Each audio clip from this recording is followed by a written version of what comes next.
नमस्कार दोस्तों, मैं हूं चंद्रिका केसरी। तो आज बात करेंगे नाजिया इलाही खान का। जी हाँ दोस्तों, नाजिया इलाही खान जी ने क्या बोला है मौलानाओं को। तो आइए मिलकर देखते हैं वीडियो में बहुत मज़ा आने वाला है। तो उससे पहले आप मेरे चैनल पे नए हैं तो चैनल को सब्सक्राइब कर लो दोस्तों, आपकी सपोर्ट की हमें ज़रूरत है। तो आइए बगैर देर किए हुए वीडियो देखते हैं नाजिया ने क्या बोला था मौलानाओं को। मैं अल्लाह की बंदी हूँ। कैसा है ये इस्लाम? हर वक्त ठरकबाजी सिखाते रहता है। मदरसे में अनब सेक्स करवा रहे हो, मदरसे में 72 वर्जिन हूर का नशा दिलवा रहे हो, 4 शादियाँ और लौंडियाँ और बांदियाँ सिखा रहे हो। बहुत बढ़िया। और ये उतंगा पैजामा वाले और लंबा कुर्ता वाले और जालीदार टोपी वाले को उसकी औकात याद दिलाई जाएगी। औरंगजेब को महान बना दो, शाहजहां को आशिक बता दो और ये सारी चीजें छोड़ करके अगर वाकई में एजुकेशन पर फोकस करवाया होता तो आज हमारे भारत के अंदर मुसलमान लड़के 72 वर्जिन हूर के दीवाने बन के नहीं घूर रहे होते, IAS IPS होते। मैं मुसलमान हूँ, मेरी नजर में जितना अफजल मुकाम अल्लाह तबारक ताला का है एग्जैक्टली उतना ही अफजल मुकाम भगवान राम का है। इस बार मुसलमान बेटियों ने ठान लिया है, आएगा तो मोदी आएगा। आज की हमारी मुख्य वक्ता नाजिया इलाही खान है। मैम, सबसे पहला सवाल जो आज का प्रमुख मुद्दा है और जो इस चुनाव में भी बनाया जाएगा, क्या मुसलमान मोदी सरकार में सुरक्षित है? क्योंकि इसी पीरियड में हमने देखा है कि 3 तलाक के ऊपर जो है एक्शन लिया गया, इसी पीरियड में UCC की बात चालू की गई है और इन सभी मुद्दों को मुसलमानों से जोड़कर ये कहा जा रहा है कि प्रधानमंत्री नरेंद्र मोदी के कार्यकाल में मुसलमान खतरे में है। आपने भारत में मस्जिदों में बम फुटते देखा है? मज़ारों में बम फुटते देखा है? इमामबाड़ों में बम फुटते देखा है? शाही ईदगाह में बम फुटते देखा है? पाकिस्तान में फूटता है। पाकिस्तान में फूटता है। अगर 72 फिरका मुसलमानों का सेफ और सिक्योर है तो वो भारत में है और उसकी सबसे बड़ी वजह पता है क्या है? आप लोग सनातनी।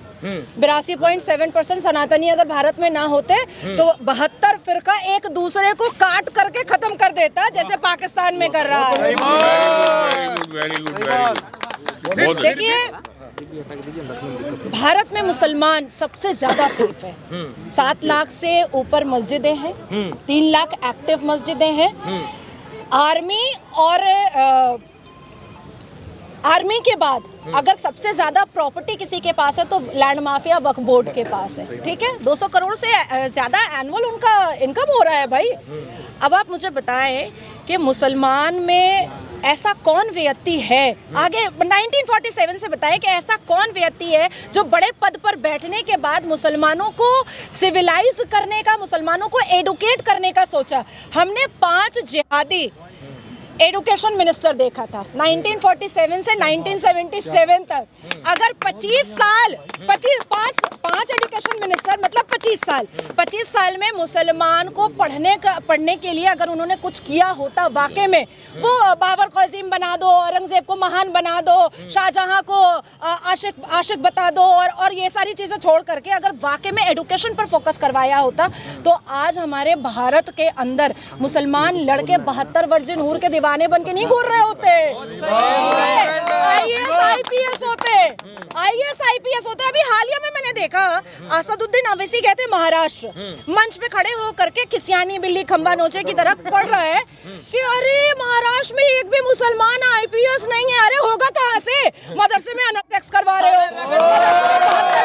मदरसे में 72 वर्जिन हूर का नशा दिलवा रहे हो, 4 शादियाँ और लौंडियाँ और बांदियाँ सिखा रहे हो, बचपन से जालीदार टोपी उटंगा पैजामा पहना करके एक ही बात सिखा रहे हो। तो ये पढ़ेंगे कब? ये तो 72 वर्जिन हूर के नशे से निकल ही नहीं रहे हैं तो पढ़ाई कब करेंगे? अवैसी देखिए, एक ऐसा व्यक्ति है सड़क छाप टाइप का जो 48 डिग्री के गर्मी में भी शेरवानी पहन करके भारत के लोगों को कन्विंस करवाता फिरता है, मुझे मुसलमान बोलो, मुझे मुसलमान बोलो, मुझे मुसलमान बोलो। ये है अवैसी। इसके अलावा अवैसी ने कुछ नहीं किया। लेकिन और भी तो बड़े बड़े नेता हैं जो लोकसभा चुनाव में बाहर आएंगे, मसलन आजम खान साहब, मसलन बदरुद्दीन अजमल साहब। आपके बंगाल जहां से आप आते हैं वहां से बड़े बड़े पेशावरी मिनिस्टर्स वो लोग कहेंगे कि अब देश के मुसलमानों को एक साथ एकजुट होना होगा, वरना इस देश में जो मुसलमानों का कॉन्स्टिट्यूशनल राइट है उसे नरेंद्र मोदी 370 सीट जीतते ही खत्म कर देगा। मोदी 370 सीटें जीतना ही इसलिए चाहता है। आप 370 की बात कर रहे हैं, मैं 411 की बात कर रही हूँ। बहुत बढ़िया। दूसरी बात कि संविधान की दुहाई पहले चलती थी कांग्रेस के जमाने में, ठीक है, ये तो शरिया मानते हैं, तभी तो शरिया अभी हालिया में गजवाए हिंद का फतवा जारी किया था ना, तो ये तो संविधान मानते नहीं है, ये तो शरिया मानते हैं। तीसरी बात मैं आपको बता देना चाहती हूँ कि देखिए यूसीसी आर्टिकल 44 जब संविधान बना तब से है, ठीक है, और ये जितनी भी कोशिश कर लें, जितना भी नाक रगड़ लें और सबको कहें कि सब जुड़ जाओ, 72 फिरका सब मेरे पास आ जाओ और हम लोग मोदी जी को समझा देंगे, बुझा देंगे, भारत में मुसलमान बेटियां जिनका पॉलिटिक्स से दूर दूर तक कोई नाता नहीं है, वो भी मोदी जी को सपोर्ट करेंगी और उन्हीं को वोट देंगे। इस बार मुसलमान बेटियों ने ठान लिया है, आएगा तो मोदी आएगा। 46 का जिक्र होता है तो साथ में 25 और 26 का भी जिक्र कर देते हैं। कहते हैं कि हमारे को संविधान ने जो ताकतें दी हैं उसको खत्म करने की कोशिश कर रहे हैं। आप कानून की जानकार हैं, आप इस बात पे अपनी क्या राय हैं? नहीं, मैं एक बात पूछना चाहती हूँ आपसे ही, बड़े जबरदस्त सवाल आप करते हैं। आर्टिकल 14, 19, 18, 21, 29, 22 ये सिर्फ मुसलमानों के लिए है क्या? इनके लिए नहीं है क्या? है। इनके लिए भी तो है ना। तो जब गुस्ताखे रसूल की एक ही सजा सर तन से जुदा होता है तो अपमाने राम की एक ही सजा सर धड़ से जुदा भी हो सकता है। देखिए मेरी नजर में, मैं मुसलमान हूँ, मेरी नजर में जितना अफजल मुकाम अल्लाह तबारक ताला का है, एग्जैक्टली उतना ही अफजल मुकाम भगवान राम का है। मैं जिस हिसाब से, मैं जितनी इज्जत से और एहतराम से जानमाज बिछा करके सजदा करके अपने अल्लाह तबारक ताला को याद करती हूँ, उतनी ही श्रद्धा और विश्वास के साथ मैं भगवान राम की मंदिर में अपना माथा भी टेकती हूँ। और यही सोच अब मुसलमान बेटियों की हो रही है। यूसीसी के द्वारा हमें अपनी इज्जत वापस मिलेगी। बहुत अजीब और गरीब इस्लाम है, 4 बीवी बेड पर रख लो लेकिन अडॉप्टेशन मत करो भैया, बच्चा गोद मत लो। कैसा है ये इस्लाम? हर वक्त ठरकबाजी सिखाते रहता है, हर वक्त। भाई नहीं, अभी अब संविधान से ये देश चलेगा। भारत को अगर चलना है तो संविधान से चलेगा और जिस हाथ में पत्थर है सारे हाथ में हथकड़ी होगा। और ये उतंगा पैजामा वाले और लंबा कुर्ता वाले और जालीदार टोपी वाले को उसकी औकात याद दिलाई जाएगी, जैसे यासीन मलिक कभी हमारे भारत के प्रधानमंत्री के साथ बैठ करके, मनमोहन के साथ बैठ करके नाश्ता चाय पानी करता था और अब घसीट करके कमर में रस्सी बांध करके उसको कोर्ट में हाजिर किया जाता है। उसी तरीके से जी फिर तो लड़की काफिर बन जाएगी। इसी चीज को मैं ऐड करूंगा। इस चीज अभी हैदराबाद की कुछ मुस्लिम औरतें थी, शक्ल तो उनकी नहीं दिखी क्योंकि बुर्का पहना हुआ था उन्होंने। उनसे जब हमारे मित्रों ने प्रश्न किया इसी चीज़ के ऊपर, 3 तलाक के ऊपर या अभी जो यूसीसी के तहत तलाक के बाकी सिस्टमों को निरस्त करने की और निकाह के बाकी सिस्टमों को निरस्त करने की बात की जा रही थी, तो उन्होंने कहा कि उनकी जो पाक किताब है उसमें शौहर को अल्लाह ताला ने ये सारे के सारे जो हैं वो परमिशंस दे रखे हैं। तो जब अल्लाह ताला ने उनको परमिशन दे रखा है तो मोदी कौन होता है बदलने वाला? नहीं, मोदी तो इस देश का प्रधानमंत्री है और संविधानिक हक है उनके पास बदलने का। अभी हम लोग जब सिपी में घूमते हैं ना तो कहीं पर चटपटी होता है, कहीं पर झालमुड़ी होता है, वैरायटीज चीजें होती हैं ना। और वैसे ही हमारे इस्लाम में वैरायटीज ऑफ निकाह है। निकाह मसियार है, निकाह मुत्ता है, जवाजुल मुत्ता है, उसके बाद फिर कॉन्ट्रैक्ट है, हम लोगों के साथ कॉन्ट्रैक्ट किया जाता है, ठीक है। तो इसको खत्म करना बहुत जरूरी था। अच्छा ये चीज भी नोटिस में आनी चाहिए। नहीं, देखिए बहुत सारी जिहादन है, सिर्फ जिहादी होता है, जिहादन नहीं होती है क्या बात कर रहे हैं? स्लीपर सेल आईएसआई के पास स्लीपर सेल सिर्फ मर्द है क्या? अजमल कसब है क्या? हनी ट्रैप नहीं होता है क्या? देखिए लड़का सही बोला पीछे से यहाँ से। तो जिहादी और जिहादन दोनों होते हैं और एक जिहादन तो इतनी फेमस है मुस्कान भगोड़ी भाग गई, दूसरी जिहादन नासिर खान बलात्कारी की बीवी। भाई पश्चिम बंगाल में जाकर के देखिए, पूरा बंगलिस्तान बनाने की पूरी कोशिश की जा रही है। पश्चिम बंगाल को बंगलिस्तान बनाया जा रहा है। मुझे लगता है कि आने वाले 2024 के इलेक्शन में 4 लोगों का टिकट कट चुका है। राहुल बाबा और सोनिया जी, फिरंगी की खटपट औरत, ये लोग दोनों इटली जाएंगे, पीसी और भाईपो, ये दोनों बांग्लादेश जाए, ये दोनों बांग्लादेश जाएंगे। मोदी नहीं जाने देगा। हाँ जी आप बोलिए। तो ये 4 लोग खत्म होने वाले हैं, अपने अपने घर वापस जाएंगे। आपने राम का जिक्र किया। इस देश के लोगों को ये विश्वास नहीं होता था कि राम मंदिर बनेगा। ये यहाँ पे बहुत सारे लोग हैं मेरे तर्क से असहमत हो सकते हैं, लेकिन राम मंदिर बना। जैसे ही राम मंदिर बना उसके बाद ये देखा गया कि लगातार फिर बाबरी के जख्मों को कुड़ेदने की दोबारा से कोशिशें चालू हो गई। क्या इन चुनाव में इस मुद्दे का असर मुसलमानों पर पड़ेगा?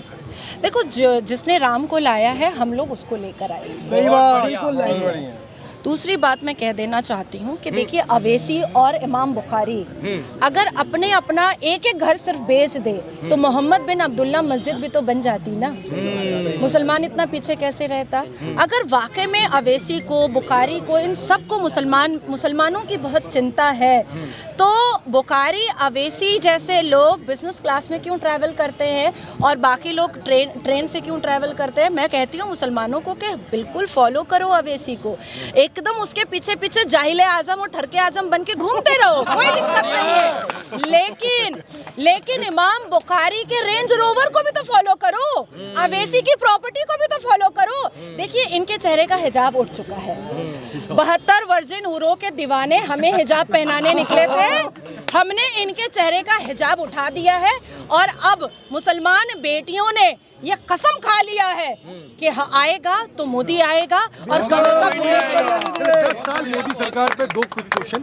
पहला क्विक क्वेश्चन, जिस फील्ड से आप आती हैं, लगातार ये कहा जा रहा है कि मोदी सरकार बनते ही इस बार कॉन्स्टिट्यूशन में भरपूर अमेंडमेंट किए जाएंगे, जिसमें सबसे पहले सवाल जो सबके दिमाग में आ रहा है वो है जो मंदिरों को लेकर जो एक्ट पास किया गया था 1991-1992 में कि स्टैंड स्टिल, कि जो चीज़ मस्जिद है वो मस्जिद ही रहेगी और जो चीज़ मंदिर है वो मंदिर ही रहेगी, उस चीज़ को बदला जाएगा। उसके अलावा 2-3 और कड़े फैसले लेने की बात कही जा रही है। चुनाव से पूर्व सीए लागू हो सकता है।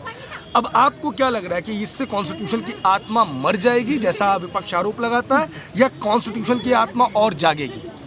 देखिए, विपक्ष ने हलाल सर्टिफिकेशन का धंधा खुलवाया मुसलमानों से, वक्फ बोर्ड लैंड माफिया का धंधा खुलवाया मुसलमानों से, संविधान होते हुए भी all India Muslim personal law board लेकर के आया और मुसलमानों को, मुसलमान जिहादियों को प्रोवोकेशन दिया कि तुम डिवाइड करते रहो, हम रूल करते रहेंगे।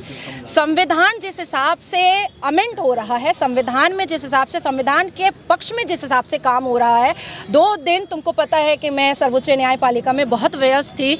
आने वाले 2024 के इलेक्शन के बाद जितने भी लोगों के हाथ में पत्थर है, सबके हाथ में हथकड़ी होगी। खत्म होगा बहुत जल्द, बहुत जल्द। देखो, मैं तुमको अच्छे से समझा देती हूँ।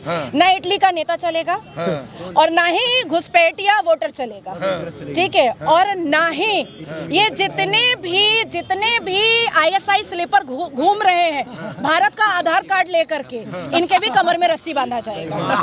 प्रधानमंत्री संदेश खाली पे तो बोल देते हैं, लेकिन मणिपुर पे चुप रह जाते हैं। 1.5 मिनट की प्रेस कॉन्फ्रेंस, उसके बाद संसद में 1.5 घंटे के भाषण के बीच में सिर्फ 2 मिनट की बातचीत। विपक्ष इसको मुद्दा बना रहा है कि संदेश खाली पर बोलने वाले PM मणिपुर पे चुप क्यों रह गए? मणिपुर पे तो मैं भी चुप नहीं थी, मैं तो गई थी मणिपुर, मैंने तो विजिट किया था मणिपुर और आज तक मैंने उस बोर्डिंग पास को रखा हुआ है। क्योंकि कभी कभी डिबेट में होता क्या है कि कांग्रेस वाले और TMC वाले बोलते हैं आप गई नहीं है, तो मैं वो बोर्डिंग पास दिखाती हूँ कि मैं गई हूँ। संदेश खाली में प्रियंका वाड्रा क्यों नहीं गई? बोलती थी बड़ा लड़की हूँ, लड़ सकती हूँ, तो कहीं नहीं गई। और मणिपुर क्यों नहीं गई प्रियंका वाड्रा? कोई कुछ कर लेता क्या? 19 बाद में 1989 से 1991 तक जो कश्मीरी पंडित बेटियों का नरसंहार हो रहा था, बलात्कार हो रहा था, तब प्रियंका वाड्रा क्यों नहीं गई थी? जरा जाना चाहिए था ना। राजस्थान में बच्ची का बलात्कार करके उसको भट्टी में जला दिया गया। लड़की हूँ, लड़ सकती हूँ और सिर्फ भाई के साथ चुम्मा चाटी कर सकती हूँ। मंदिर हटाते हैं, 370 हटाते हैं और हिंदू मुस्लिम के बीच में जो भी चीजें हैं उसको भी हटाते हैं। काफी बातचीत हो गई है एज अ वुमन। तो दोस्तों, वीडियो हो गया खत्म। वीडियो आपको कैसा लगा? वैसे नाजिया इलाही खान जी का वीडियो बहुत ही अच्छा रहता है। जो भी बोलती हैं धाकड़ बोलती हैं, किसी से डरती दुरती नहीं है। तो ऐसे ही नए नए वीडियो लेके आते रहेंगे दोस्तों। आप मेरे चैनल पे नए थे तो चैनल को सब्सक्राइब कर लीजिए। तब तक के लिए दीजिए